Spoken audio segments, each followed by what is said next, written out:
The massive doors of the Galactic Council chamber slid open with a soft hiss, revealing a sight that never failed to impress newcomers.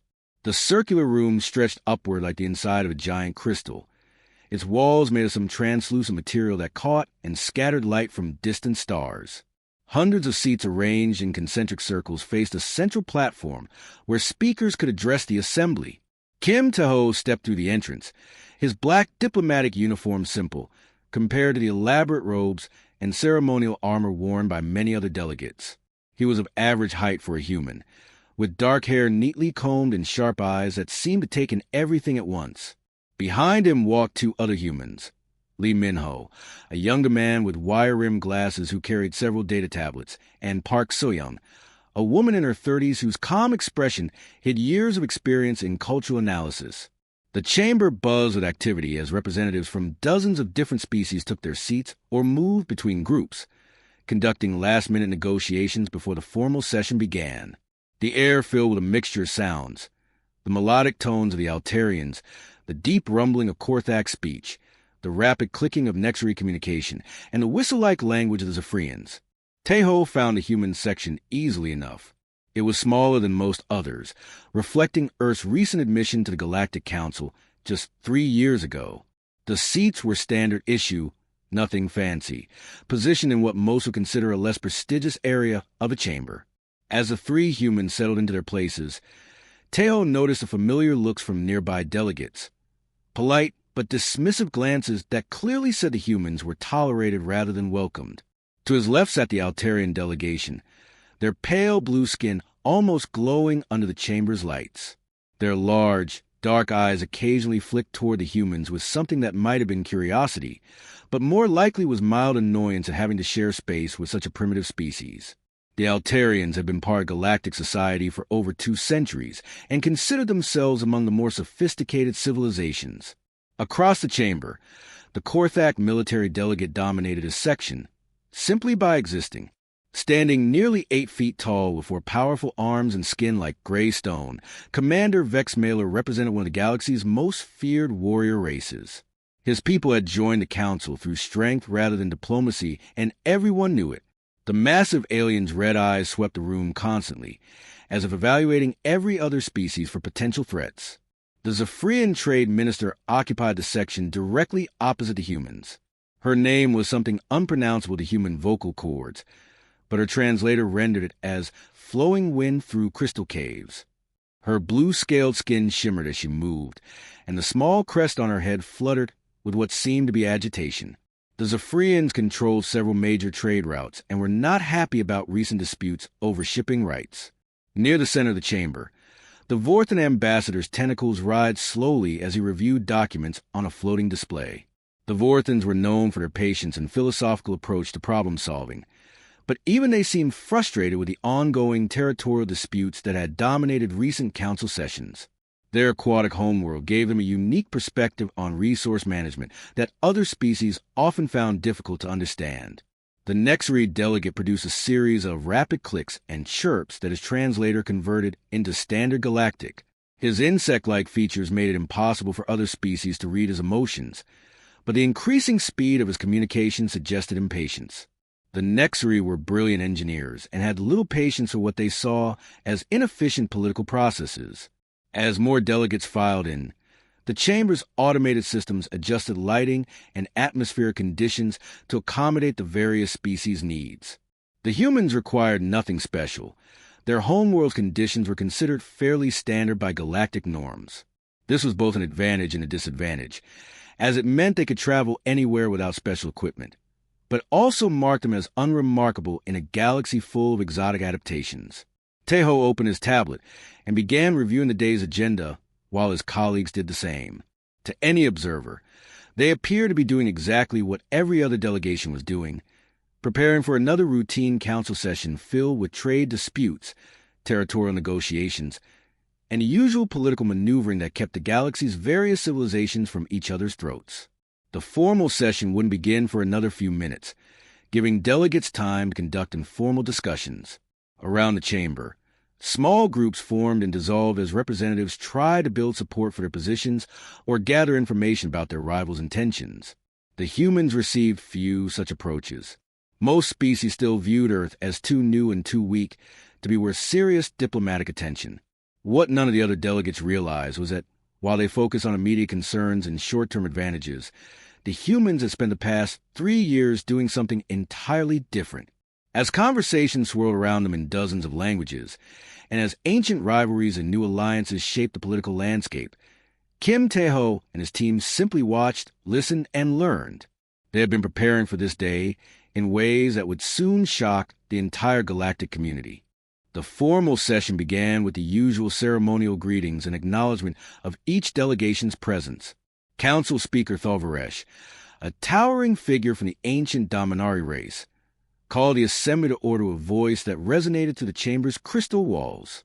His species had been mediating galactic disputes for nearly a millennium, and his patience was legendary among diplomats. The first item on the agenda was the ongoing dispute between the Zephyrian Confederation and the Korthak Dominion over shipping lane rights in the Outer Spiral. The argument had been going on for months, with both sides claiming ancient territorial rights and economic necessity.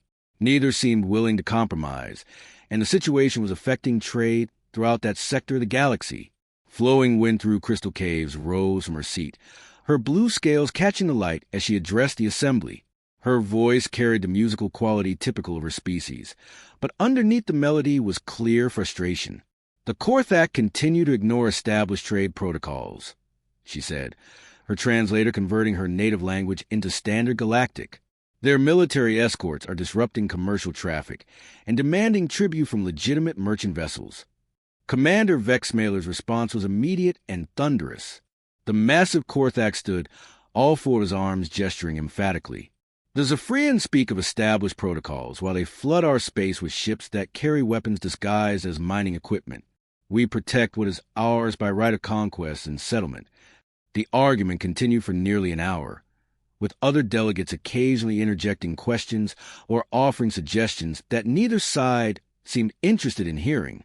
The Altarian counselor tried to propose a compromise involving shared patrol duties. The Vorthan ambassador suggested establishing neutral zones with agreed-upon traffic schedules. The Nexari delegate calculated shipping costs and efficiency ratings that proved both sides were losing money. Nothing worked. The Zephyrians and Korthak had dug into their positions and showed no signs of movement. Finally, Council Speaker Thalvaresh called for a brief recess to allow tempers to cool. As delegates began moving around the chamber, forming small discussion groups, the conversation gradually shifted to other pressing matters. The recent expansion of mining operations in the Kepler sector had created new opportunities and new conflicts. Several species were competing for resource extraction rights, and tensions were rising. Counselor Silnades from the Altarian Federation stood to address the room. Her large dark eyes swept across the assembled delegates as she spoke. The situation in the Kepler sector requires careful planning. Has any delegation prepared comprehensive assessments of the proposed mining rights and their potential impact on existing territorial agreements? A few delegates nodded or gestured acknowledgement, but their responses were vague. Most had prepared basic economic analyses focused on their own interests. The Nexari had calculated extraction efficiency rates. The Vorthans had considered environmental impacts on nearby water-bearing worlds. The Korthak had evaluated military implications of increased traffic in the region. From the human section, Kim Tae-ho's voice cut through the murmur of conversations with casual confidence. Of course we have. Our contingency assessments cover not just the mining proposals, but the likely responses and adaptations of each species represented here. The chamber's background noise level dropped noticeably. Several delegates turned toward the human section with expressions ranging from curiosity to surprise. The humans rarely spoke during council sessions, and when they did, it was usually to ask questions or offer minor observations. Flowing wind through crystal caves tilted her head, her crest fluttering with interest. Contingency assessments? You mean economic projections for your own trade interests? No, Tae-ho replied, setting down his tablet and looking up at the Zephyrian minister. He seemed genuinely surprised at this needed explanation. We mean comprehensive strategic analyses for every civilization we encounter. Economic projections, technological development timelines, cultural adaptation patterns, behavioral models under various scenarios. He paused, then added with a slight shrug, "It's just standard diplomatic procedure for us." The Vorthan ambassador's tentacles, which had been moving in their usual slow, rhythmic pattern, suddenly went still. "You analyze us?" "Well, yes," Tahoe said, his tone suggesting this should be obvious to anyone with basic intelligence. "How else will we prepare for meaningful diplomatic engagement? We need to understand how each species thinks, what motivates their decisions, how they're likely to respond to different situations." Commander Vexmailer leaned forward in his seat, his red eyes fixed on the human delegation. "You study our military capabilities?" Lee Minho, the economic attaché, looked up from his own tablet. "Among other things, yes.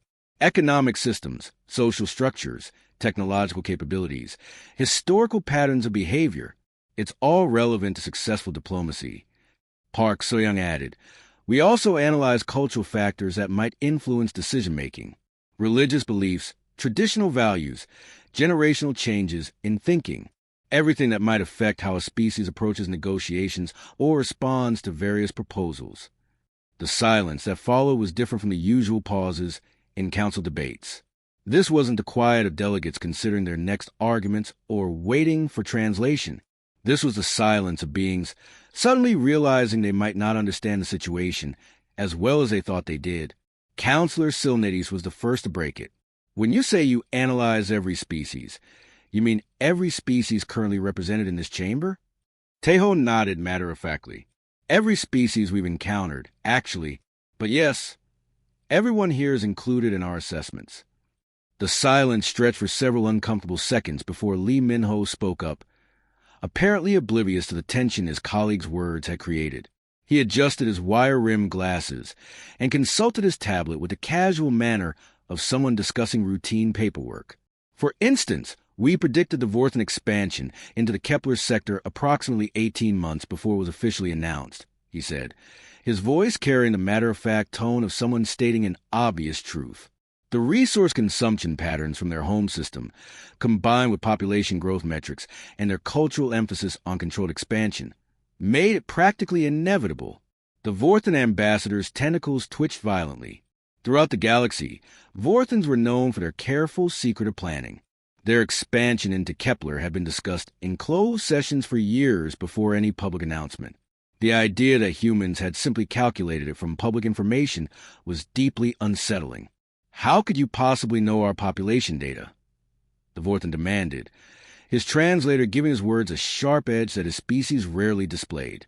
Park So-young looked up from her notes with a slight smile. "We didn't need internal data. Your trade requisitions for medical supplies, educational materials, and housing components over the past 5 years showed clear patterns. When you cross-reference that with energy consumption reports and shipping manifests that are publicly available through the Galactic Trade Commission, the population trends become obvious." Tahoe nodded approvingly at his colleague's explanation. The Nexary's shift toward biotechnology was equally predictable once we analyzed their cultural texts and educational reforms from the past decade. The philosophical framework was already in place. The Nexary delegate's rapid clicking became sharp and aggressive, a sound his translator rendered as something approaching outrage. "You have been studying our educational systems?" "Only what's publicly accessible," Park So-young assured him quickly. "Academic papers, graduation statistics, funding allocations for research projects. But human pattern recognition tends to identify trends that others might miss. When we saw your university's shifting resources toward biological sciences and your philosophers writing about the harmony between technology and living systems, the direction was clear." Commander Vexmailer's forearms crossed over his massive chest, a gesture that in Korthak culture indicated either deep thought or preparation for combat. "What patterns have you identified regarding the Korthak Dominion?" Lee Minho and Tahoe exchanged a brief glance before the economic attaché answered. "Your alliance with the Epsilon colonies was the most obvious development. We've been expecting that for almost 2 years now. Your military doctrines are remarkably complementary. They excel at technological warfare, while you dominate ground operations. The economic benefits are substantial for both parties. A delegate from the Epsilon colonies, who had been silent throughout most of the session, suddenly straightened in his seat. He was a tall, thin humanoid with pale gray skin and large eyes adapted for low-light conditions. That alliance. We only finalized those discussions last week. The announcement isn't scheduled for another month. Yes, Teho said mildly, checking something on his tablet. Right on schedule. Actually, our timeline had you reaching an agreement within a 3-week window starting 2 weeks ago. The announcement timing fits your usual pattern of allowing 2 to 4 weeks for internal preparation before public disclosure. The Epsilon delegate's mouth opened and closed several times without producing sound. The alliance had been one of their most carefully guarded secrets, discussed only among the highest levels of their government and the Korthak military command. Flowing Wind through Crystal Caves had been listening to this exchange with growing alarm. Her blue scales had taken on a darker hue, which in Zephyrian physiology indicated stress or anger. You speak of predicting our actions as if we were laboratory specimens. Not predicting. Park So-young corrected gently. Analyzing possibilities based on observable patterns. There's an important difference. We don't assume you'll do something specific. We prepare for the range of things you might do based on your history, culture, and current circumstances. Teho leaned back in his chair, seemingly relaxed despite the increasingly hostile atmosphere in the chamber. Take the current shipping dispute, for example. Based on Zephyrian trading patterns and economic priorities, there are approximately 12 different approaches you might take to resolve the situation. Similarly, Korthak military doctrine and cultural values suggest about 8 likely response scenarios. You have war-gamed our conflict. Commander Vexmailer's voice had dropped to a dangerous rumble. We've analyzed possible outcomes, yes. Teho confirmed without any sign of concern. Not because we want conflict, but because understanding the possibilities helps us suggest solutions that might work for everyone involved. Lee Minho pulled up a holographic display from his tablet, showing a complex chart with branching paths and probability percentages. Human diplomatic philosophy emphasizes preparation for multiple scenarios. We find that the better we understand all parties involved, the more effectively we can facilitate positive outcomes. The display showed decision trees for the current shipping dispute, with branches representing different choices each side might make and the likely consequences of each path. Some branches led to escalating conflict, others to various forms of compromise or resolution. Counselor Silnady stared at the holographic chart, her large eyes tracing the complex web of possibilities. This level of analysis, how long have you been doing this? Since we joined the council, Teho replied simply, it's how humans approach any new situation. We study, we analyze, we prepare. It's served us well throughout our history. The chamber becomes so quiet that the hum of life support systems seemed unnaturally loud. Every delegate was beginning to grasp the same uncomfortable realization. The species they had dismissed as primitive newcomers had been systematically studying and analyzing them all along. Commander Vex Mailer slowly uncrossed his 4 massive arms and leaned forward in his seat. The movement was deliberate and intimidating, causing several nearby delegates to shift nervously. His red eyes fixed directly on Kim Teho with an intensity that had made seasoned warriors retreat in fear. I demand to know what specific analyses you compiled regarding the Korthak Dominion, he said, his voice carrying the authority of someone accustomed to absolute obedience. What predictions have you made about my people?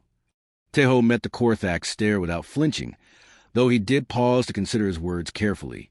The tension in the chamber was becoming thick enough to feel, and he seemed to realize for the first time that his casual revelations were having a profound effect on the assembled delegates. We don't make predictions in the sense of predetermined outcomes, he said finally.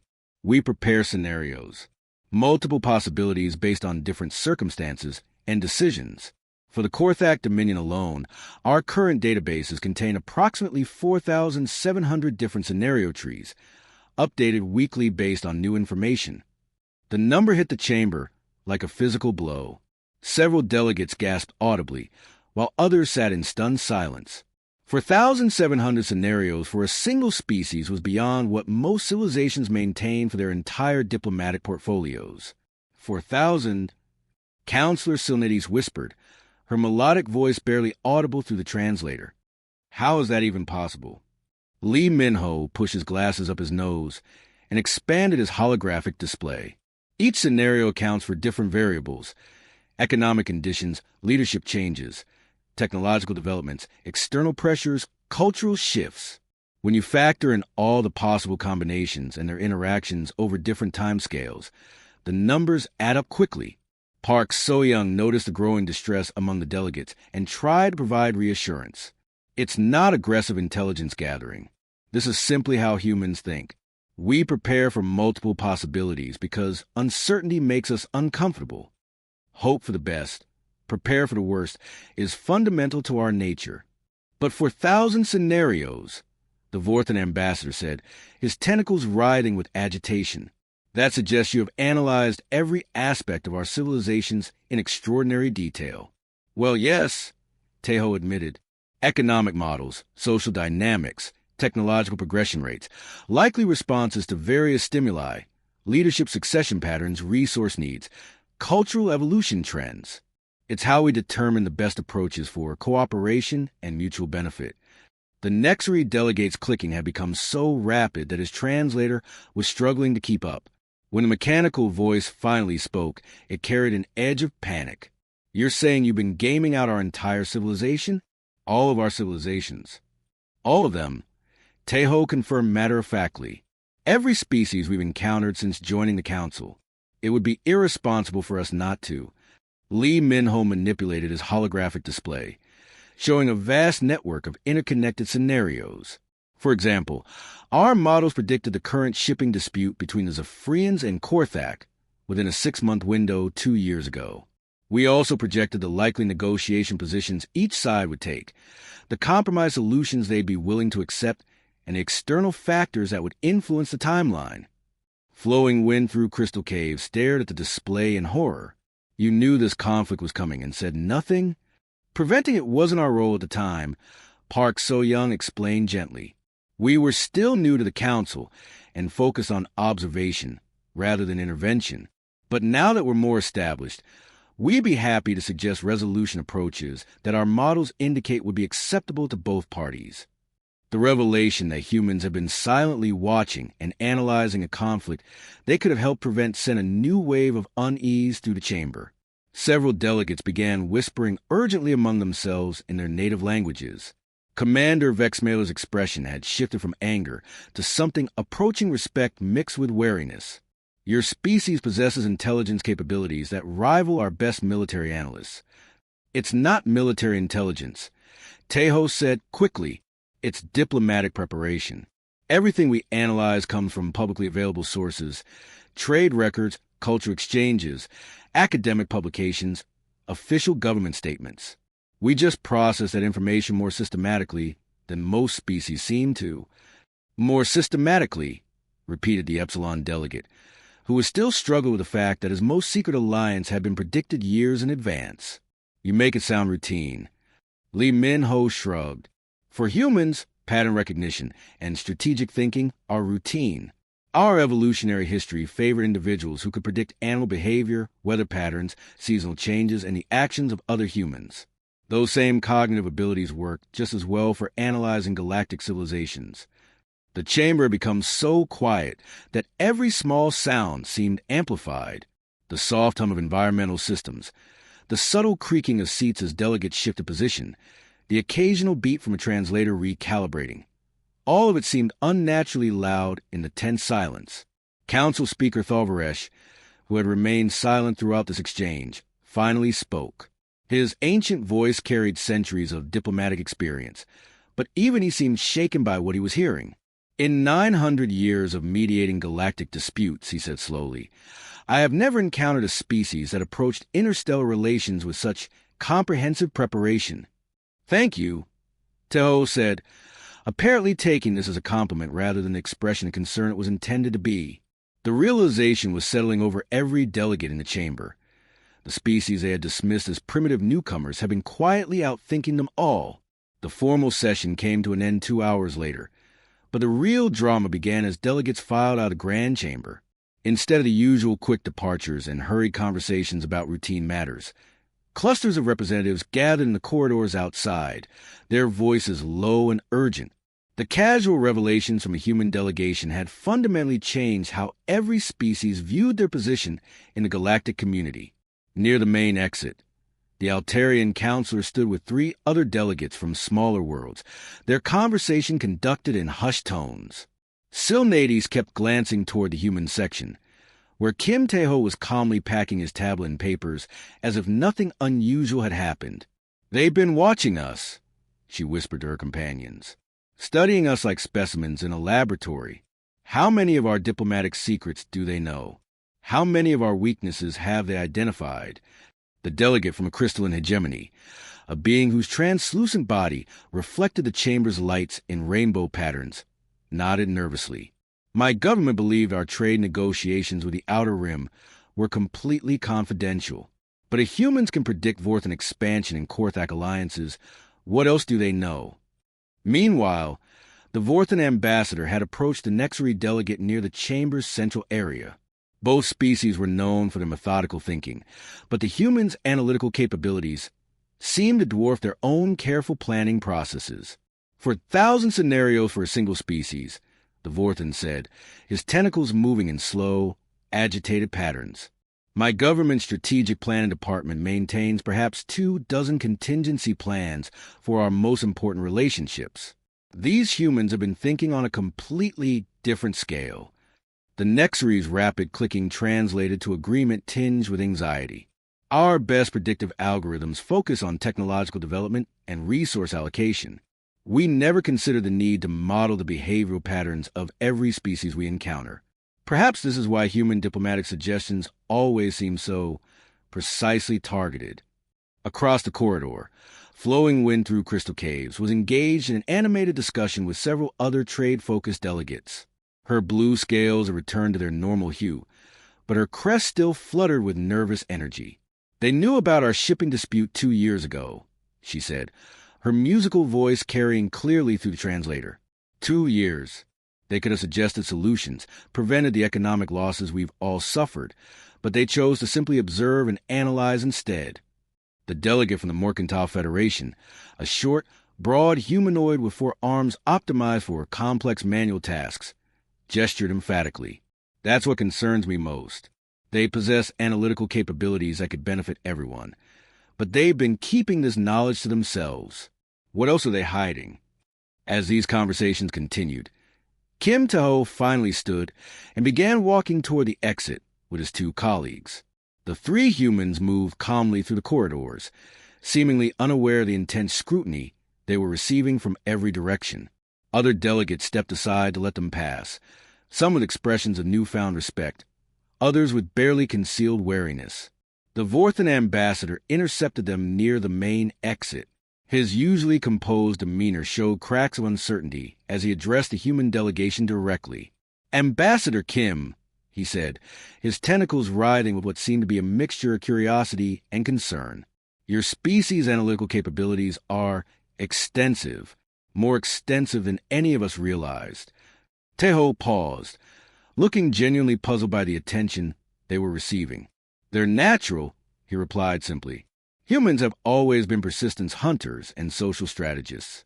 We survived on our homeworld by outthinking our environment and each other.